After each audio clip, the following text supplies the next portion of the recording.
dans la matinale. Et aujourd'hui, j'ai à nouveau de nouvelles invitées. Aujourd'hui, j'ai Frédiane et Véronique. Vous allez bien les filles? On va bien, merci Lydie. Oui, on va bien. Oui, tu vas bien aussi. Ouais. Merci à vous d'être venus. Franchement, c'est... Merci de nous avoir invités. C'est top, vos témoignages sont top et on va les écouter dans un instant. Avant ça, ce serait bien que vous vous présentiez. Frédiane, tu peux te présenter peut-être en premier? Moi, je m'appelle Frédiane, j'ai 44 ans, j'ai 3 enfants, je suis maman de trois enfants. T'es sûre ou... Non, je n'hésite pas, c'est 3 enfants, 2 filles et un garçon, oui. Et je suis mariée. Ok, super. Ouais. Et donc à toi, Véronique, de te présenter. Moi, je m'appelle Véronique, je suis mariée, je fréquente l'église Parole d'Espoir depuis que je suis convertie, donc 7 ans. Et le chiffre parfait. Oui, c'est ça. Oui. 7 ans déjà. Oui, déjà 7 ans, oui. Voilà. Ok, bah super. Merci d'être venu pour raconter vos témoignages. Aujourd'hui, le thème de l'émission, c'est le Dieu de la guérison. Alors, accrochez-vous, prenez votre petit café, votre thé, et on est parti pour 2 super témoignages. Alors, on va commencer par qui? J'irai peut-être Véronique. Véronique, alors, toi, c'est à partir de 18 ans que tout a commencé. Qu'est-ce que tu peux nous dire alors? En fait, vers l'âge de 18-19 ans, j'ai commencé à avoir des problèmes au niveau de la bouche, en fait. Et après avoir consulté, les médecins m'ont dit que j'avais un lichen plan-buccal et en fait, qui pouvait déboucher sur un cancer de la bouche. Wow. Alors, c'est pas une maladie contagieuse, c'est une maladie auto-immune. Ça se manifeste par des petites papilles blanches avec des fils latéraux au niveau de l'intérieur des 2 joues et aussi des taches violacées. Et donc, c'est une maladie qui ne se guérit pratiquement pas, très rare. Wow. Et puis, de fil en année, les médecins m'avaient conseillé un traitement à base de cortisone, mais j'ai jamais voulu en fait. J'ai essayé de gérer la maladie à ma manière. Et puis l'année dernière, en 2024, ça a changé d'aspect, c'était différent. C'est-à-dire ça s'est empiré ou... Ça s'est empiré, la maladie. En 2024. En 2024. Alors que tu as ça depuis l'âge de 18 ans. Voilà. Et on voit quand même, sans vouloir te vexer, que tu n'en as pas 20. Donc ça fait plusieurs années que tu as ça.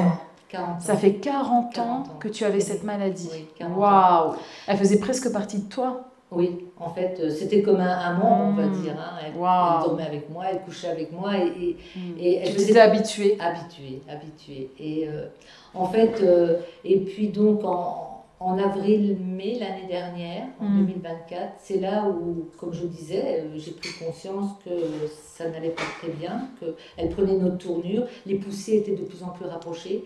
Et donc, il y a eu un moment, je me suis retrouvée dans mon salon et j'ai commencé à me demander qu'est-ce que je devais faire, quoi. Et j'ai parlé au Seigneur dans mon cœur. J'ai dit, Seigneur, si les médecins ne peuvent pas me guérir, qu'est-ce que je dois faire? Et j'ai eu une conviction dans mon cœur. C'est là où je me suis... où j'ai pris conscience que Dieu me mettait une conviction qu'il fallait, en fait, espérer en lui. Donc en fait cette conviction c'était quoi? C'est comme Dieu te disait espère en moi, c'est ça? Tu sentais quelque chose en toi qui disait espère en moi. C'est ça, une pensée. Et immédiatement tu as cru en l'espérance de Dieu, parce que quand ça fait 40 ans que l'on vit une maladie, enfin que l'on subit, j'ai envie de dire, une maladie, comment on peut encore avoir l'espérance en Dieu? Toi, tu as tout de suite saisi cette espérance en Dieu? Je l'ai saisie tout de suite. Ah ouais, immédiatement. Donc c'est la foi en fait que tu as eue à ce moment-là. En fait, il y a 7 ans, quand je suis venue à Jésus, il a transformé ma vie. Donc là, je parle de quelque chose, mais il y a beaucoup de choses qu'il a fait dans ma vie. Ouais. Et c'est pour ça que là, j'ai vraiment à cœur de témoigner de cette guérison qu'il m'a donnée. Et qu'est-ce qui s'est passé à partir de ce moment-là où tu es dans le salon et que tu sens que Dieu te dit espère en moi? C'est quoi la suite alors? Eh bien, en fait, j'ai marché dans l'obéissance. Je me suis dit, cette conviction, elle est pas venue comme ça, en fait. Je savais que c'était lui qui m'avait mis ça dans mon cœur. Donc, j'ai commencé à espérer en lui. C'est-à-dire qu'au lieu de désespérer, j'ai décidé d'espérer en lui et de déposer en fait mon désespoir sur lui. Et les jours ont commencé à changer en fait. Le matin, je me réveillais, au lieu d'être désespérée, je marchais dans la joie en fait. Ah oui. Et ce qui s'est passé, c'est que je me disais, Seigneur, tu m'as mis cette conviction dans mon cœur, si tu l'as mise, c'est pas pour rien. Je sais qu'elle va revenir à toi, mais avant qu'elle revienne à toi, ben, tu vas agir dans ma vie. Et j'ai commencé à marcher dans la foi davantage, et plus j'avais la foi, plus j'aimais Dieu, et plus j'aimais Dieu, plus j'espérais en lui. Oui. Et ça a été vraiment, je marchais dans ce triangle, on va dire, dans cette dynamique. Et puis un jour, on est allé, en septembre, on est allé rendre visite je suis allée rendre visite à une sœur. Donc en septembre 2024. 2024 toujours. Et puis on a prié. Et là, j'ai senti une goutte qui sortait de ma lèvre supérieure. Pendant la prière, tu sentais une goutte de sang dans ta bouche. Une goutte de sang. Okay. Et une deuxième fois, la même chose, au même endroit, une deuxième goutte. Toujours pendant la prière. Toujours donc pendant la à prière, quelques temps. Quelques secondes d'intervalle, on va dire. Et puis, donc après avoir prié, discrètement, je suis allée regarder dans ma bouche. Il n'y avait pas de sang, il n'y avait rien. Oui. Mais tout était normal, on va dire, oui. par rapport à ce que j'avais. Hein. Et puis les 3 jours d'après, on va dire, c'était un mercredi. Donc ça c'était un dimanche. Un dimanche en septembre. Et le mercredi qui a suivi ce dimanche, je m'apprêtais pour me préparer pour aller au culte. Et là, j'ai ressenti une chaleur intense au niveau des lèvres. Et elles ont commencé à gonfler. À gonfler. Et, tu t'es inquiétée? Oui, je pensais que c'était au départ une poussée d'herpès. Ah oui. Et puis bon, une poussée d'herpès, c'est assez particulier parce qu'on ressent des battements autour des lèvres. Mais là, il n'y avait pas de battements, c'était une chaleur intense, très rouge à l'intérieur, et les lèvres gonflées. Donc, je ne suis pas allée au culte. Hein. Et le soir, j'ai dormi comme ça. Hein.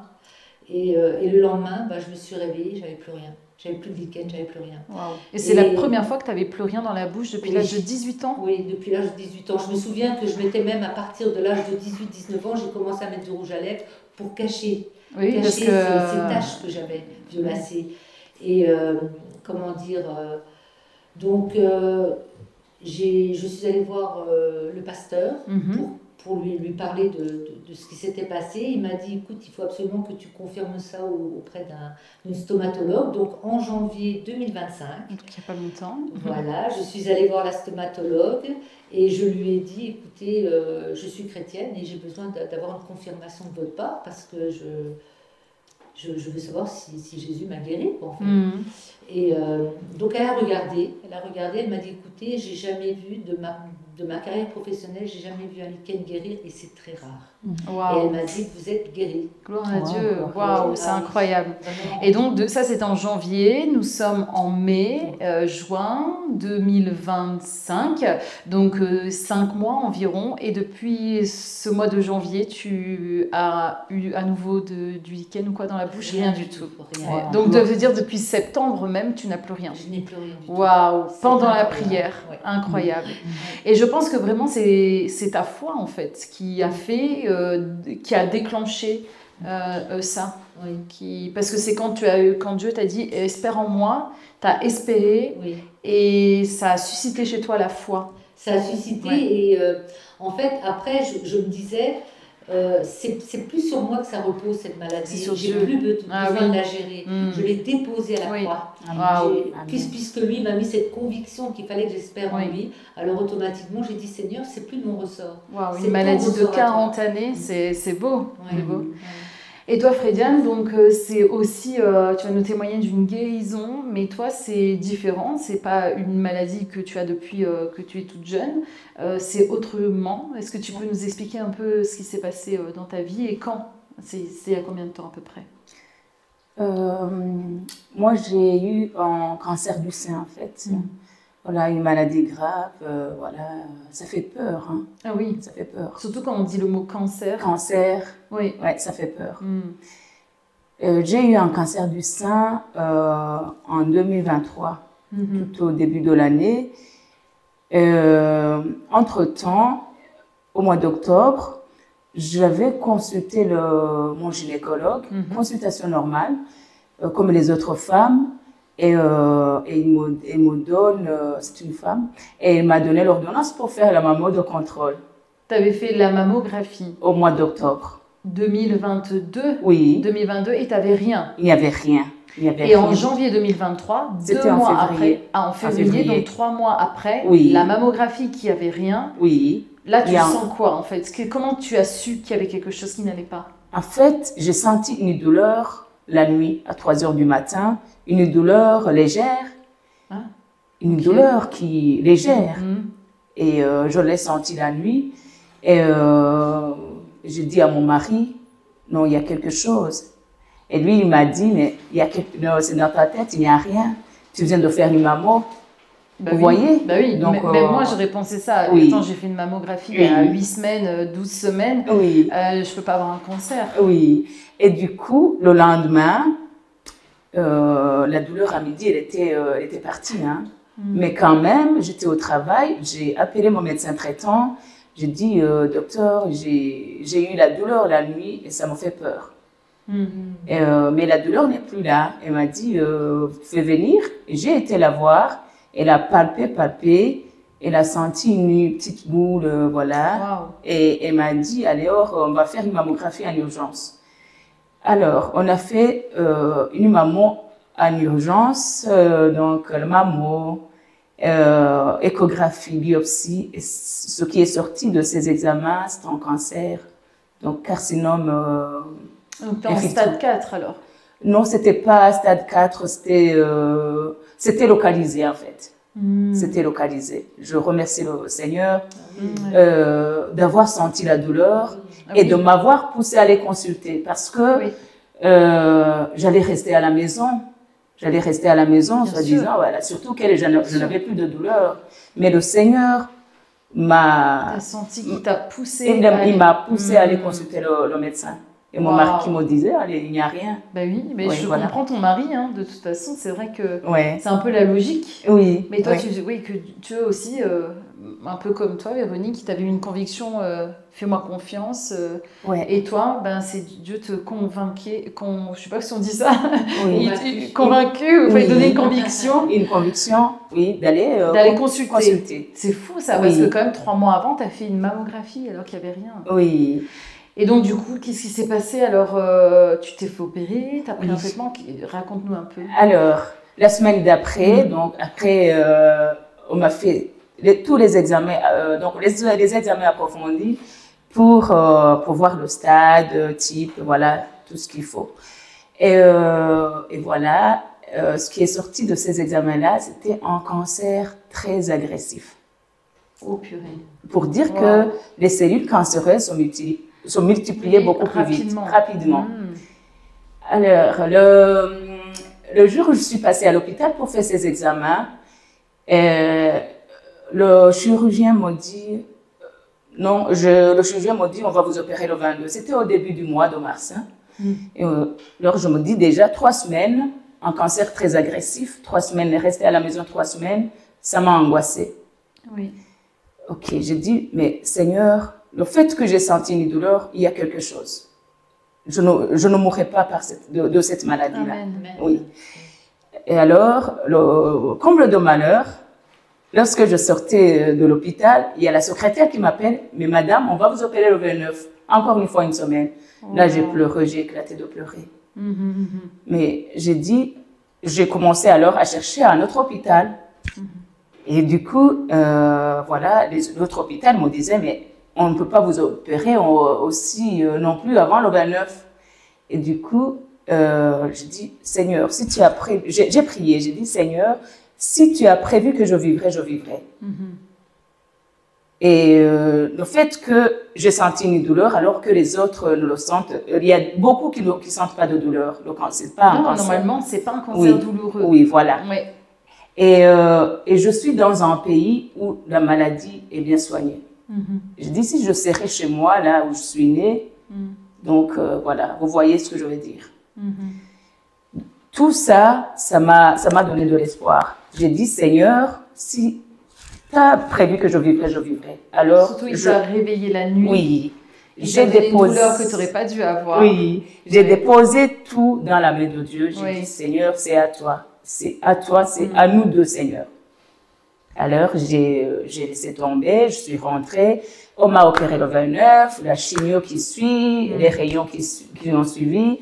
Et lors de la chimio, j'ai eu tous les effets secondaires qui existent. Super. J'ai souffert.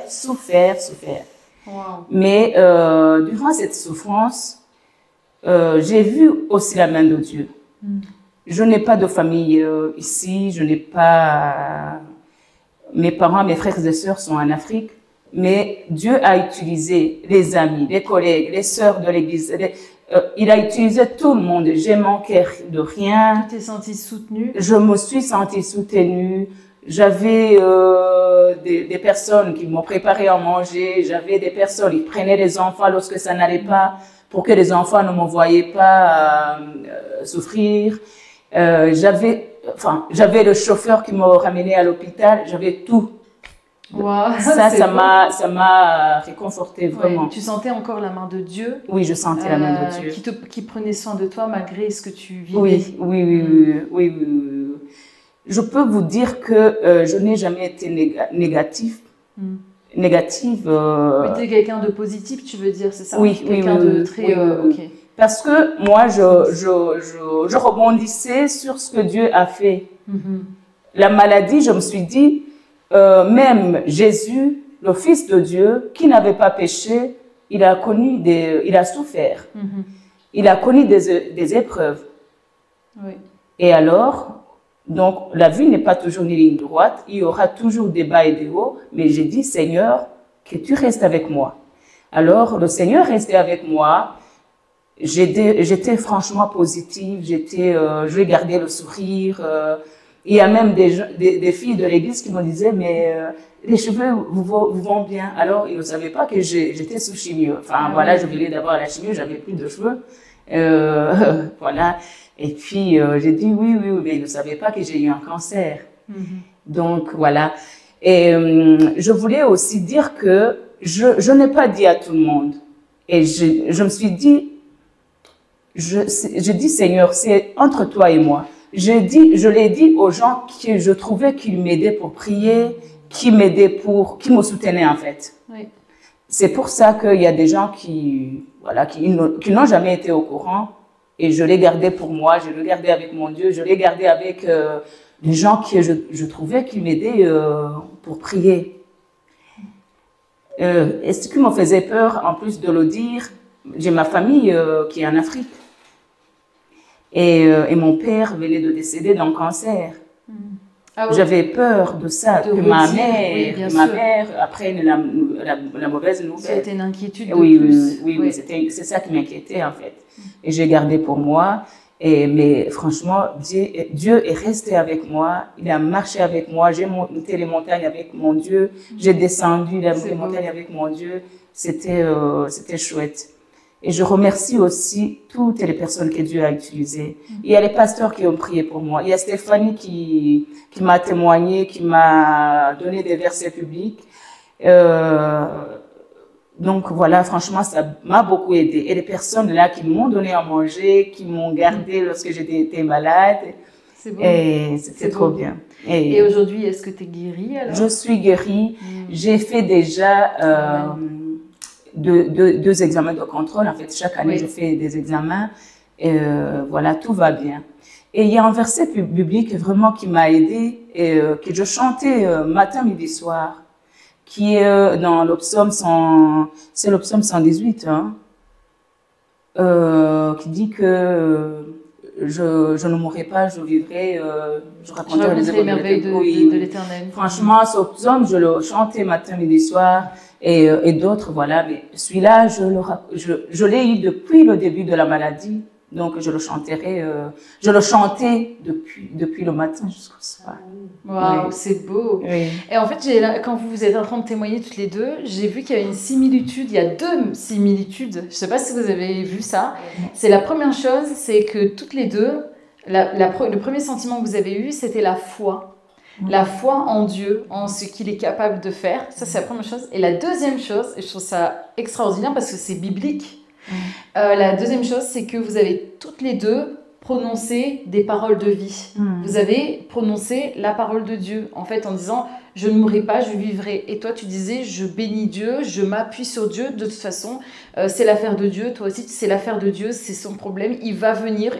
Je ne sais pas quand je vais guérir, si c'est dans, tu me disais hors caméra, si c'est dans une semaine, si c'est dans un mois ou dans 10 ans, mais tu avais dit à Dieu... Oui, j'avais dit à Dieu, en fait, Seigneur, je crois tellement que tu vas me guérir, et pour moi, c'est déjà fait. Voilà. Que de toute façon, que tu me guérisses dans une semaine, dans 10 ans, je continuerai à espérer en toi parce que tu m'as mis cette conviction dans mon cœur. Pour moi, c'est fait, quoi, en fait. Hein. Donc, c'est incroyable, c'est une belle histoire. Et ton histoire est belle aussi. Frédiane, ouais, bravo. Et surtout que tout au début, j'ai dit au Seigneur, Seigneur, si je sortirai de cette épreuve, je parlerai de tes merveilles, je témoignerai. Oui. Et toi aussi, Véronique, tu es comme ça, tu as un cœur de témoignage. Oui. D'ailleurs, c'est toi qui as demandé aussi pour témoigner, je crois. Voilà. Oui. Et je trouve ça bien, parce que moi, je dis toujours, quand Dieu fait quelque chose dans notre vie, c'est important de témoigner derrière. Pourquoi? Parce que c'est rendre gloire à celui qui est l'auteur de ce qu'il a fait. Amen. Et merci à vous deux pour vos témoignages, c'est hyper encourageant. Et je voudrais lire un verset qui dit dans Jérémie 17, chapitre 17, verset 14, « Guéris-moi, Éternel, et je serai guéri. Sauve-moi, je serai sauvé, car tu es le sujet de ma louange. » La Bible dit « Guéris-moi, Éternel, je serai guéri. » C'est un peu ce que vous avez fait. Vous avez proclamé « Ah, mais Dieu va me guérir, je crois en toi. C'est ton, entre guillemets, c'est ton problème, c'est plus le mien. » Vous avez fait votre bout de chemin. Ça a duré quelques semaines, quelques mois, toi, à peu près. Moi, c'est toute une année. Hein. Une année. Toi, 40 ans, donc déjà c'est différent, mais une année c'est déjà énorme. Et 40 ans c'est énorme. Mais c'est vrai que ce que j'aime bien, c'est que vous avez continué malgré... toi, tu n'as pas eu les résultats le jour même où tu as dit, tu as eu « espère en moi ». Et le jour où on t'a diagnostiqué et on t'a dit le mot « cancer », eh bien, malgré... jusqu'au jour où tu as eu la déclaration de ta guérison, tout comme toi, ça a pris aussi du temps. Pendant tout ce temps, vous avez continué à espérer et dire aussi, Seigneur, tu me guéris, je serai guéri. Vous avez proclamé la guérison et vous avez loué Dieu. Et c'est beau. Merci beaucoup d'être venu. Est-ce que vous voulez rajouter quelque chose avant que l'on se quitte? Vous avez tout dit. Moi, je voulais encourager les gens qui sont en train de traverser la même chose que ce que j'ai traversé moi. Les encourager, déposer tout devant le Seigneur. Donc, il est là, il nous écoute, il agit. Même ce que les médecins n'arrivent pas à guérir, Dieu peut faire. Amen. Voilà, la preuve, elle est là. La preuve, c'est moi, j'ai senti une douleur. Si ce n'était pas cette douleur-là, on allait attraper des cellules cancéreuses dans le cerveau ou dans les autres... Bien sûr, ça peut se propager. Voilà. Oui, surtout, elle était très agressive. Donc, je voudrais vraiment encourager les gens qui sont en train de traverser cette épreuve-là, la maladie, surtout le cancer, est en train de ravager. Il y en a beaucoup. De plus en plus, les filles, écoutez-vous. Écoutez vos corps et priez. Et déposer tout devant le Seigneur. Il est capable. Amen. Merci, Frédiane. Voilà, tu voulais rajouter quelque chose? Ça rejoint un peu ce que dit Frédiane, en fait. Hein. C'est vrai, on sert vraiment un Dieu qui est bon et qui veut vraiment notre bien. C'est un Dieu d'amour et il faut espérer en lui parce que c'est ce que les hommes ne peuvent pas faire, Dieu le fait, en fait. Amen. C'est vraiment le Dieu de l'impossible. Voilà, super. Merci. Merci, Véronique. Merci, Frédiane, d'être venue dans l'émission. Et comme elles viennent de dire, c'est exactement ce que je voulais dire, mais vous avez pris les mots de ma bouche. Mais je voulais dire qu'on sert le Dieu de l'impossible. Et il est incroyable. Dieu est incroyable. Et Dieu peut faire encore des choses pour vous si vous êtes dans une forme de maladie, si vous avez quelque chose qui fait que voilà, vous avez même une inquiétude, que ce soit au niveau de la santé ou autre chose. Non seulement c'est le Dieu de l'impossible, mais la Bible dit aussi que Dieu est le même hier, aujourd'hui et éternellement. Amen. Et il n'a pas changé. Il guérit encore. Amen. Il guérit encore, croyez ça. Prenez comme, j'ai envie de dire, prenez exemple sur Véronique et Frédiane.